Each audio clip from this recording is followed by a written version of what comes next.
കൂട്ടുകാരെ, ഇന്നിപ്പോ നമ്മൾ ഉണ്ടാക്കാൻ പോകുന്നത് മുട്ട വറുവലാണ്. എന്ന് വെച്ചാൽ നമുക്ക് ചോറിന്റെ കൂടെ നല്ല സൂപ്പർ ഡിഷാണ്. നമുക്ക് ഇതുണ്ടെങ്കിൽ നല്ല ഒരു പ്ലേറ്റ് ചോറ് കഴിക്കാൻ പറ്റും കേട്ടോ.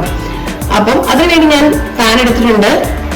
എന്നിട്ട് വെളിച്ചെണ്ണ ഒഴിച്ചിട്ടുണ്ട്. വെളിച്ചെണ്ണ ഒഴിച്ചിട്ട് നമ്മൾ ഫസ്റ്റ് ചെയ്യാൻ പോകുന്നത് കുറച്ച് കടുക്, അതുപോലെ തന്നെ കുറച്ച് നമ്മുടെ ജീരകമില്ലേ, ഒരുപാട് വേണ്ട, കുറച്ച് ജീരകം, ഉഴുന്ന്, അതും കുറച്ച് ഉഴുന്ന്, ഇത്രയും കൂടി ഇട്ട് ഒന്ന് പൊട്ടി വരണം.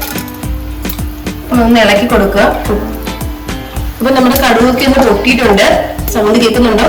എന്നിട്ട് നമ്മൾ എന്ത് ചെയ്യുക, ഒരു 5-6 അല്ലി വെളുത്തുള്ളി ഒന്ന് ഇട്ട് കൊടുക്കുക. ഒന്ന് ചെറുതായിട്ടൊന്ന്. അപ്പൊ നമ്മൾ വെളുത്തുള്ളിയൊക്കെ ജസ്റ്റ് ഒന്ന് നോക്കിയിട്ടുണ്ട്. പിന്നെ ഞാനൊരു 2 സവാളയും എടുത്തിരിക്കുന്നത്. സവാള ഇതേപോലെ അരിഞ്ഞിട്ടുണ്ട്. ഒരു പച്ചമുളക് ഇട്ടിട്ടുണ്ട്. ഇത് നമുക്ക് ഇതിനകത്ത് ഇട്ട് കൊടുത്ത് നന്നായിട്ടൊന്ന് വഴറ്റിയെടുക്കാം. ഇതിന്റെ കൂട്ടത്തിൽ തന്നെ നമ്മൾ കറിവേപ്പിലയും കൂടി ആഡ് ചെയ്ത് കൊടുക്കാം.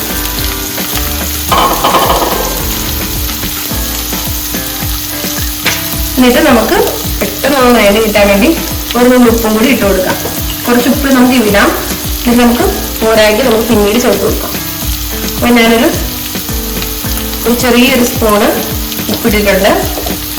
ഇനി നമ്മൾക്ക് നന്നായിട്ട് ഒന്ന് വഴറ്റിയെടുക്കാം. നന്നായിട്ട് വഴറ്റിയതിനു ശേഷമാണ് നമ്മൾ ഇതിനകത്ത് വേണ്ട മസാലകളെല്ലാം ആഡ് ചെയ്യാൻ പോകുന്നത്. അപ്പൊ നന്നായിട്ടൊന്ന് വഴറുന്നേ, നന്നായിട്ടൊന്ന് ഇളക്കി കൊടുത്തോളൂ. അപ്പൊ നമ്മുടെ ഉള്ളിലേക്ക് നന്നായിട്ട് വഴറ്റിട്ടുണ്ട്.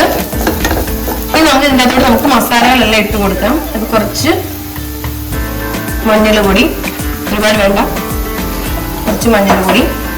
ഞാൻ എടുത്തിരിക്കുന്നത് കാശ്മീരി മുളകാണ്. നിങ്ങൾക്ക് എരിക്കനുസരിച്ച് മുളക് ഇട്ട് കൊടുക്കാം. ഞാൻ 1.5 സ്പൂൺ മുളക് ഇടുന്നുണ്ട്. മല്ലിപ്പൊടി,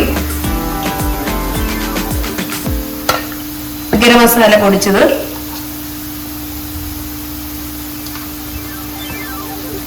കുറച്ച് കായപ്പൊടി. നമ്മുടെ മസാലയെല്ലാം നന്നായിട്ടൊന്ന് പച്ചമണം പോയിട്ടുണ്ട്. ഇനി നമുക്ക് ഇതിൻ്റെ അകത്തോട്ട് മുട്ട, ഞാനിപ്പോൾ ഒരു 4 മുട്ട എടുത്തിട്ടുണ്ട്. നമുക്ക് മുട്ടയൊന്ന് പൊട്ടിച്ചിട്ട് കൊടുക്കാം. ഇവിടെ ഞാൻ പൊട്ടിച്ച് വെച്ചിട്ടുണ്ട്. അപ്പം അത് ഇതിലേക്ക് വന്നിട്ട് കൊടുക്കാം. ലോ ഫ്ലെയിം ചെയ്താൽ മതിയേ.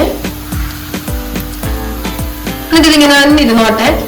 നമുക്ക് ഒരു 2-3 മിനിറ്റ് അടച്ചു വെക്കാം. നമ്മുടെ മുട്ടയൊക്കെ വേകട്ടെ. ഒരു 2-3 മിനിറ്റ് ആയിട്ടുണ്ട്. നമ്മുടെ മുട്ടയൊക്കെ വെന്തിട്ടുണ്ട്. ഇനി നമുക്ക് ഇതൊന്ന് ഇളക്കി കൊടുക്കാം കേട്ടോ. ഇതുപോലെ ഒന്ന് ഇളക്കി കൊടുക്കാം മൊത്തത്തിൽ. ഇതിനകത്ത് നമുക്ക് അഥവാ വെളിച്ചെണ്ണ കുറവാണ്, നമ്മൾ ഈ മുട്ട ആഡ് ചെയ്യുന്നതിന് മുന്നേ വെളിച്ചെണ്ണ മയക്കത്തിൽ കുറവാണെങ്കിൽ നമുക്ക് വെളിച്ചെണ്ണ ഒഴിച്ചു കൊടുക്കാം. അല്ലെന്നുണ്ടെങ്കിൽ ഒരു 2-3 സ്പൂണ് വെള്ളം നമുക്ക് ആഡ് ചെയ്ത് കൊടുക്കാം. അതെങ്കിലും ഇഷ്ടമാണ്, എന്താണെന്ന് വെച്ചാൽ നമുക്ക് ചെയ്യാം. ഇനി ഒന്ന് ഫ്ലെയിം കൂട്ടി വെച്ചിട്ട് നമുക്ക് നന്നായിട്ടൊന്ന് വേവിച്ചെടുക്കാം. ഈ സമയത്ത് നമുക്ക് ഉപ്പ് നോക്കാവുന്നതാണ്. നമ്മൾ ഓൾറെഡി ഉപ്പ് ചേർത്തിട്ടുണ്ട്. ഉപ്പ് കുറവാണെന്നുണ്ടെങ്കിൽ ഈ സമയത്ത് നമുക്ക് ഉപ്പ് ആഡ് ചെയ്ത് കൊടുക്കാം. ഇതേപോലെ ഒന്ന് ചിക്കി തോത്തി കൊടുക്കണേ. വലിയ കഷ്ണങ്ങൾക്ക് നുറച്ച് കൊടുക്കണം. അപ്പൊ ഞാനിപ്പോൾ ചോദിച്ചപ്പോൾ പാകത്തിന് ഉപ്പ് എനിക്കുണ്ട്. നിങ്ങൾ ആഡ് ചെയ്യുമ്പോൾ ഉപ്പ് കുറവാണെന്നുണ്ടെങ്കിൽ ഒന്ന് ഉപ്പ് ആഡ് ചെയ്ത് കൊടുത്തോളൂ കേട്ടോ.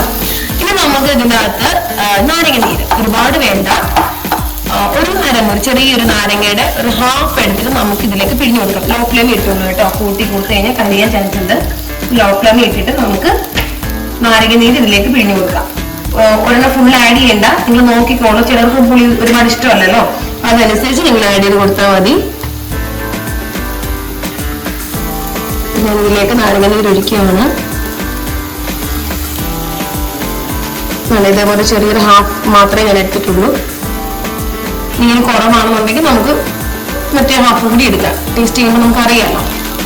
എന്നിട്ട് ലാസ്റ്റിൽ നമുക്ക് വേണമെന്നുണ്ടെങ്കിൽ മല്ലിയില ഇഷ്ടമുള്ളവർക്ക് മല്ലിയില ആഡ് ചെയ്യാം. നമുക്കിവിടെ മല്ലിയില അങ്ങനെ അത്ര കൊണ്ട് ഇഷ്ടമല്ല, അതുകൊണ്ട് ഞാൻ ആഡ് ചെയ്യുന്നില്ല. അവസാനം നമുക്ക് മല്ലിയിലയും കൂടി ഇടുന്നവരെ മല്ലിയിലയും കൂടി ഒന്ന് ഇട്ട് ഇളക്കിയിട്ട് ഒരു മിനിറ്റ് ഒന്ന് ലോ ഫ്ലെയിമിലിട്ട് ഒന്ന് വേവിച്ചോളൂ കേട്ടോ. എന്നിട്ട് ഓഫ് ചെയ്ത് കഴിയുമ്പോഴത്തേക്ക് നമ്മുടെ ചോറിന്റെ കൂടെ തിന്നാനുള്ള അടിപൊളി മുട്ട വറവ് റെഡി ആയിട്ടുണ്ട്.